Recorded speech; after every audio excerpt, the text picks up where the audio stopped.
Assalamualaikum warahmatullahi wabarakatuh. Jumpa lagi dengan saya Bambang Suryanto, dan kali ini saya akan mewawancarai dengan Ibu Kepala Sekolah saya, Ibu Astiningsih. Kali ini saya akan mewawancarai tentang pengambilan keputusan yang sesuai dengan dilema etika dan rujukan moral. Oke, selamat pagi Bu. Oke. Di sini saya akan memberikan beberapa pertanyaan mengenai tentang pengambilan keputusan dari permasalahan yang nanti ini Ibu sampaikan.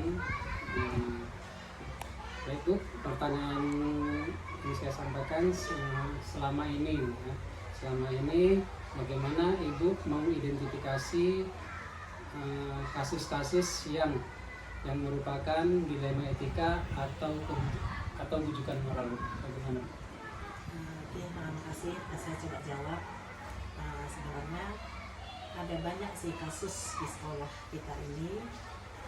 Cuma mungkin yang mau saya ambil yang sering muncul dan sering terjadi di beberapa sekolah, khusus di sekolah kita ini, mengenai anak yang sampai di kelas tinggi itu belum bisa membaca. Jadi artinya untuk anak yang tidak bisa membaca ataupun belum bisa membaca dan menulis ini, kita agak sedikit bingung permasalahannya. Apakah memang dia tidak bisa membaca menulis itu memang dia sama sekali memang tidak ada niatnya untuk anak itu menjadi bisa, atau memang ada sesuatu yang membuat dia menjadi takut, sehingga biasanya kan kalau anak yang tidak bisa membaca ataupun menulis itu biasanya identik dengan sesuatu.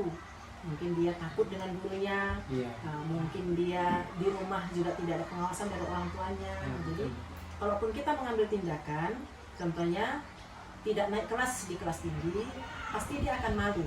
Dan mungkin dia akan malu, mungkin dia juga akan mengambil keputusan, udah aku putus sekolah aja.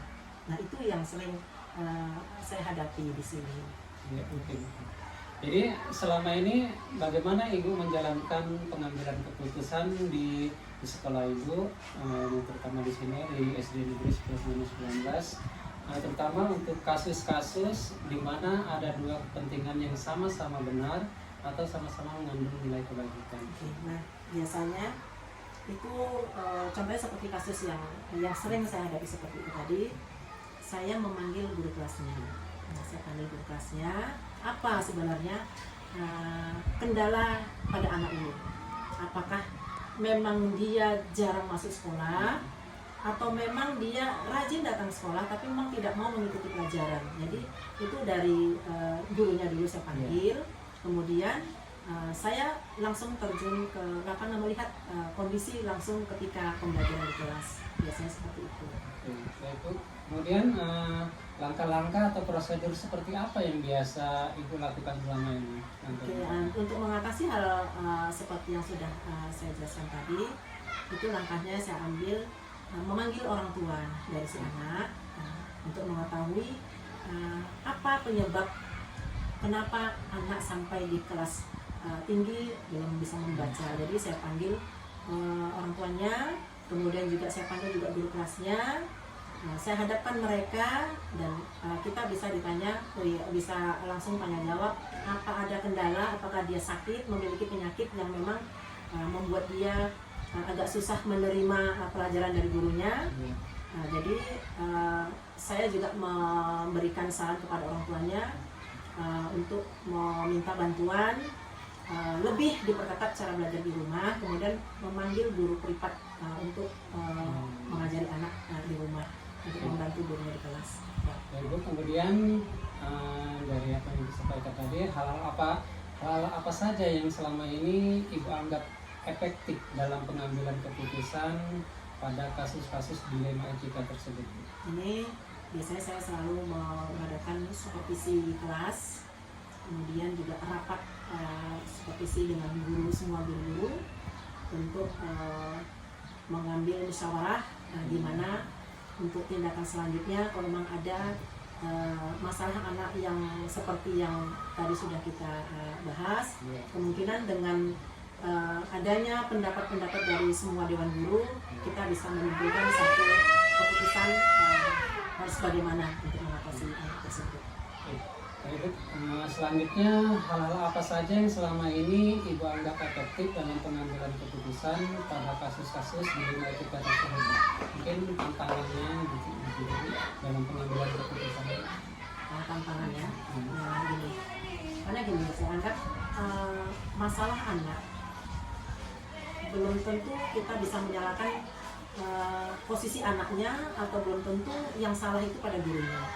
Jadi kita harus mencari delik permasalahan itu. Bisa saja masalah ini bisa terjadi karena mungkin lingkungan dalam keluarga yang kurang perhatian orang tuanya, atau mungkin dari lingkungan sekolahnya, atau bisa jadi mungkin dari lingkungan masyarakatnya terpengaruh dengan kebiasaan-kebiasaan yang mungkin bisa membuat anak malas belajar.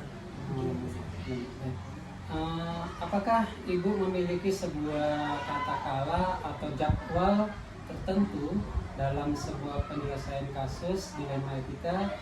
Apakah Ibu langsung menyelesaikannya di tempat atau memiliki sebuah jadwal untuk menyelesaikannya dalam bentuk ataupun prosedur seperti apa yang Ibu jalankan? Biasanya saya langsung terjun ke lapangan, mengadakan supervisi kelas, dan saya melihat bagaimana proses belajar mengajar di kelas anak tersebut. Apakah memang anak tersebut memang dia cuek dengan pelajarannya, atau memang gurunya yang kurang menggunakan metode, yang kurang bervariasi metode. Kadang-kadang kan ada anak yang tidak cocok dengan cara guru mengajarkan seperti ini. Dia butuh perhatian khusus, dia butuh mungkin dengan cara-cara lain lah gurunya untuk mengambil simpati anak supaya dia giat belajar. Kemudian adakah seseorang atau faktor-faktor apa yang selama ini mempermudah atau membantu Ibu dalam pengambilan keputusan dalam kasus-kasus dilema etika tersebut? Iya, jelas ada. Itu saya bisa bermusyawarah dengan para guru, ya, yang paling tidak guru senior dulu saya panggil, gimana untuk memutuskan suatu masalah yang dihadapi, yang sering kami hadapi, terkhusus tentang anak-anak yang tidak bisa membaca. Itu biasanya saya panggil dengan guru yang senior, kemudian kami kumpulkan dengan guru-guru yang lain, bertanya pendapat mereka, karena setiap kelas itu kan ada beberapa guru mapel, jadi mungkin dari guru-guru mapel ini saya bisa tahu apa kendala dari anak ini tadi. Pertanyaan terakhir ini, dari semua hal yang telah Ibu sampaikan tadi, pembelajaran apa yang dapat Ibu petik dalam pengalaman Ibu mengambil keputusan dilema etika tersebut? Jadi seperti yang saya katakan tadi, biasanya sesuatu hal bisa terjadi itu bukan berarti salah itu dari murid yang salah, dan benar itu bukan berarti datangnya dari guru yang benar, tetapi kita harus mencari permasalahan, akar permasalahan. Apakah anak ini memang mempunyai kelemahan mungkin, atau dia punya penyakit yang memang dia tidak bisa menerima pelajaran, tidak fokus dengan pelajaran. Dan jadi bisa juga kita delik dari permasalahan keluarganya, apakah mungkin juga keluarganya memiliki masalah yang mungkin orang tuanya sudah broken atau gimana, sehingga anak malas belajar. Jadi dari situ kita ambil kesimpulan bahwasanya belum tentu anak tidak bisa membaca, anak tidak bisa menulis, itu kesalahan penuh itu datang dari siswa. Nah, jadi bisa saja mungkin dari guru, dari orang tua, dari lingkungan keluarga, dari lingkungan masyarakat, lingkungan sekolah, karena pergaulan itu mungkin yang bisa saya sampaikan. Dari hasil wawancara kita hari ini sangat baik sekali. Terima kasih atas waktunya yang sudah diberikan kepada saya untuk bisa mewawancarai beberapa hal dalam mengambil keputusan tersebut. Terima kasih ya. Sama-sama, mudah-mudahan sukses lah untuk kedepannya, berhasil menjadi guru yang profesional. Terima kasih Bu. Terima kasih atas atensinya. Demikian wawancara saya dengan Ibu Kepala Sekolah saya, Ibu Astuti, dan saya akhiri dengan Assalamualaikum warahmatullahi wabarakatuh. Waalaikumsalam.